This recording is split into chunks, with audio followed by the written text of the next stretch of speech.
जंग के तीसरे दिन सबसे पहला हमला कारीन के दस्तों ने किया, जो हजरत अबू उबैदा के दस्तों के सामने थे।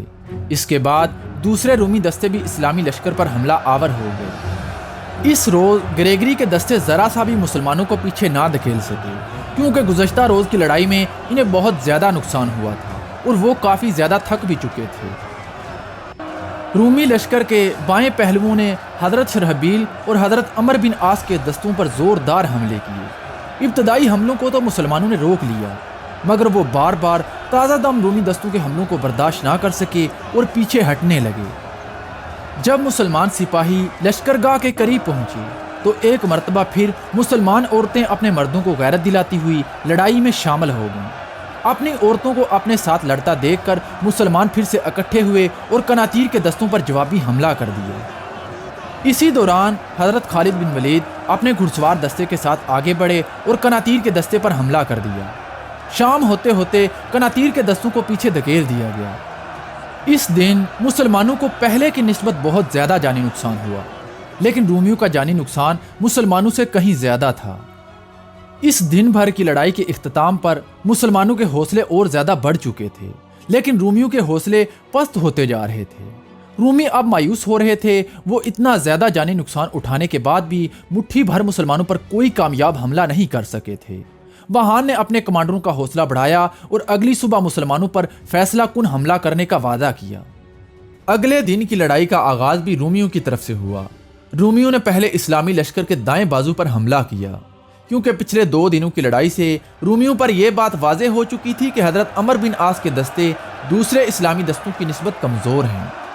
कनातीर के दस्तों ने हजरत अमर बिन आस के दस्तों को पीछे धकेल दिया, मगर इस रोज़ मुसलमानों ने थोड़ा पीछे हटकर रूमियों के हमले को रोक लिया। अर्मीनियाई और ईसाई अरबों के दस्तों ने हजरत शुरहबील के दस्तों के कदम भी उखाड़ दिए। हजरत शुरहबील ने दोबारा अपने दस्तों को मुनज़्ज़म किया और रूमियों के हमले को रोक लिया, लेकिन रूमियों के बार बार ताज़ा दम दस्तों के साथ हमलों को रोकना नामुमकिन सा नजर आ रहा था। हजरत खालिद बिन वलीद ने अपने महफूजा के दस्ते को 2 हिस्सों में तकसीम किया।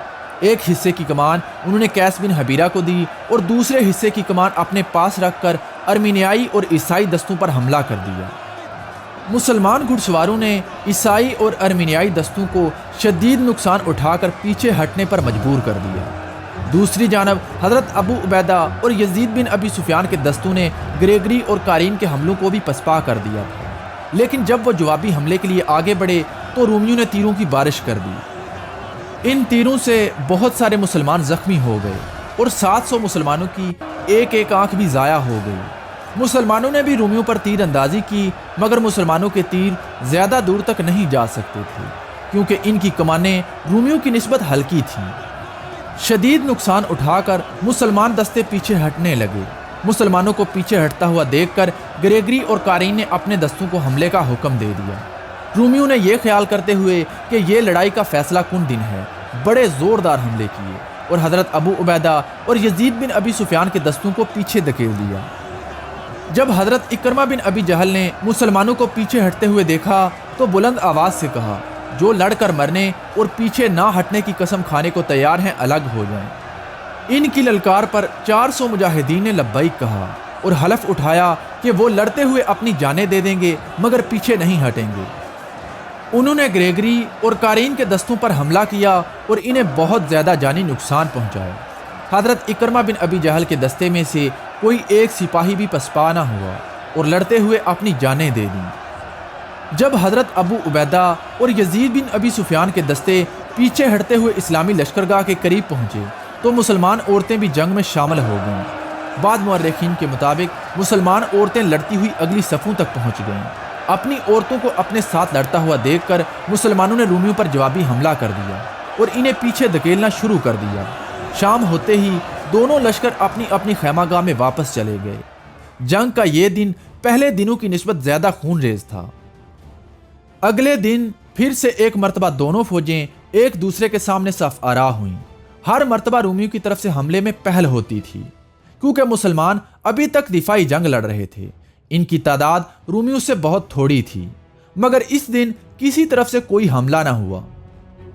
1-2 घंटा गुजरने के बाद रूमी लश्कर से एक आदमी निकला और हजरत अबू उबैदा के पास आकर बताया کہ میں رومی سپہ سالار وہان کا سفیر ہوں۔ وہان نے تجویز پیش کی ہے کہ ہم چند دن کے لیے جنگ بندی کریں تاکہ دوبارہ صلح پر بات کی جا سکے۔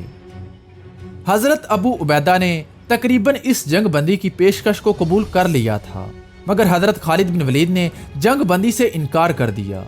انہوں نے حضرت ابو عبیدہ کو بتایا کہ رومی حملے کی تیاری کے لیے مہلت چاہتے ہیں، ان کا اتنا زیادہ نقصان ہو چکا ہے کہ یہ فوری طور پر حملہ کرنے کے قابل نہیں رہے ہیں۔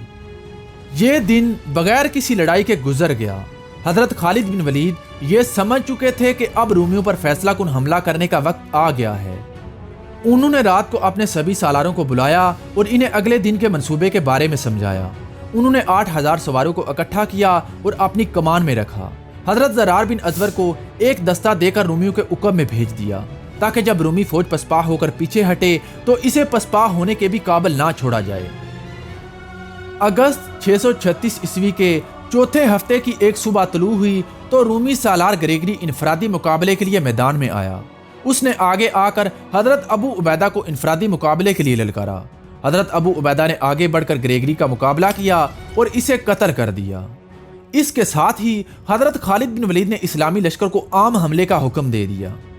گزشتہ دنوں کی لڑائی میں ہر مرتبہ جنگ کا آغاز رومی حملہ آوروں کی طرف سے ہوا تھا اور مسلمان دفاعی انداز میں لڑ رہے تھے، لیکن یہ فیصلہ کن حملہ مسلمانوں کی طرف سے ہوا اور رومی دفاعی انداز میں لڑ رہے تھے۔ جب دونوں لشکر جنگ میں الجھ گئے تو حضرت خالد بن ولید اپنے گھڑسوار دستے کے ساتھ آگے بڑھے۔ انہوں نے اپنے دستے کو 2000 گھڑسواروں کے ساتھ رومی لشکر کے محفوظہ کے دستے پر حملے کے لیے روانہ کیا تاکہ وہ کسی بھی رومی دستے کی مدد کو نہ پہنچ سکے۔ باقی 6000 سواروں کے ساتھ حضرت خالد بن ولید نے قناطیر کے دستوں پر حملہ کر دیا۔ قناطیر کے دستوں کو امید تھی کہ محفوظہ کا گھڑسوار دستہ ان کی مدد کو پہنچے گا، لیکن محفوظہ کے دستے کو 2000 مسلمان سواروں نے روک رکھا تھا۔ حضرت خالد بن ولید کے حملے کی وجہ سے قناطیر کے دستوں کے قدم اکھڑ گئے۔ قناطیر کے دستے قلب کی طرف سکڑنے لگے، جس نے ارمینیائی اور عرب عیسائیوں کی ترتیب کو بھی دھرم بھرم کر دیا۔ اب رومی سپاہی میدان جنگ سے بھاگنا شروع ہو گئے۔ وہان نے آگے آ کر اپنے دستوں کو لڑانے کی کوشش کی، مگر اس کا سوار دستہ بھی بکھرنے لگا۔ حضرت خالد بن ولید کے گھڑسوار دستے نے پہلے سلاوی، ارمینیائی اور پھر عیسائی عربوں کے قدم بھی اکھاڑ دیے۔ رومی فوج کے بائیں پہلوؤں سے بھاگنے والے سپاہیوں کی تعداد تقریباً 40,000 تھی۔ 40,000 رومیوں کا یہ سیلاب اپنے ساتھ رومی سپہ سالار وہان اور اس کے گھڑسوار دستے کو بھی بہا کر لے گیا، حالانکہ وہان ابھی میدان جنگ نہیں چھوڑنا چاہتا تھا۔ دوسری جانب رومی لشکر کا دائیں بازو بھی پسپا ہو رہا تھا، لیکن ان کی رفتار بہت سست تھی۔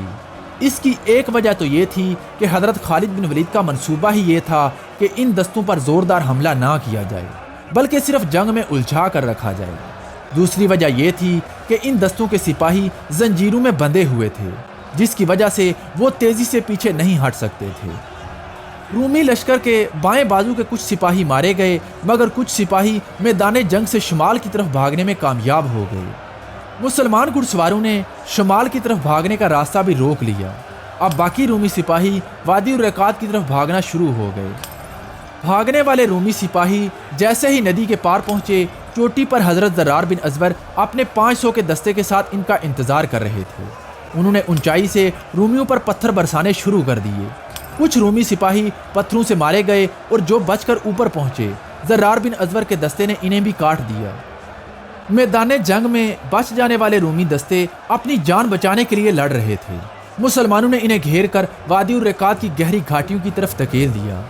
حضرت خالد بن ولید کسی بھی رومی کو بھاگنے نہیں دینا چاہتے تھے، اسی لیے انہوں نے فیصلہ کن حملے کا منصوبہ اس طرح تیار کیا تھا کہ رومی، جن کی تعداد مسلمانوں سے بہت زیادہ تھی، گھیرے میں لے کر ختم کیا جائے۔ رومی فوج کے بائیں پہلوؤں کے میدان جنگ سے نکلنے کے بعد دائیں پہلوؤں کے دستے مسلمانوں کے ہاتھوں کٹ گئے اور کچھ وادی الرقات کی گہری گھاٹیوں میں گر کر مارے گئے۔